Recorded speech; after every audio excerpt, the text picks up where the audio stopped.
আপনার একটি ডিসিশনে আপনার লাইফটা পরিবর্তন করতে পারে, হতে পারে। নদীর কিনারে গাছের ডালে বান্দর এবং বান্দরনী থাকতেন। একদিন আচানক খবর হলো যে আজকের রাতে 2টা বাজে যে এই নদীর ভিতরে ঝাঁপ দিবে, তাই আগলা দিন সে রাজা হবে। বান্দরনী ঠিক রাত্রে 2টা বাজে নদীর মাঝে ঝাঁপ দিলেন। ঝাঁপ দেওয়ার সাথে সাথে সুন্দর একটি রানী হলেন এই বান্দরনীটি। সকালে বান্দর উঠে দেখলেন বান্দরনী গাছের ডালে নাই। এখানে তাকে দেখে সুন্দর একটি রানী তার সামনে। বান্দরের রানীটাকে বলল যে আমার মতো এই জায়গায় একটা বান্দরনী ছিল, আপনি তাকে দেখছিলেন কি? সেই রানীটা বলল, সেই বান্দরনীটা আমিতি। কে?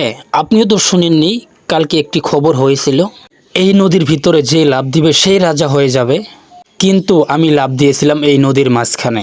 আপনিও তো খবরটি শুনছিলেন, তাহলে আপনি লাফ দিলেন না কেন? বান্দরে বলল, লাফ দিলেই কি নদীর ভিতরে কোনো মানুষ রাজা হতে পারে নাকি? এখন রানী বান্দরটাকে এইভাবে একটি উত্তর দিলেন, আরে তুই তো লাফ তো দিয়ে দেখতি, মানলাম তুই রাজা না হতি, বান্দরই তো থাকতি। মরেল অফ দি স্টোরি, এই মানুষ লাইফে কোনো রিস্ক নেয় না, সেই মানুষ সেই জায়গার ভিতরে সেই জায়গায় থেকে যাবে।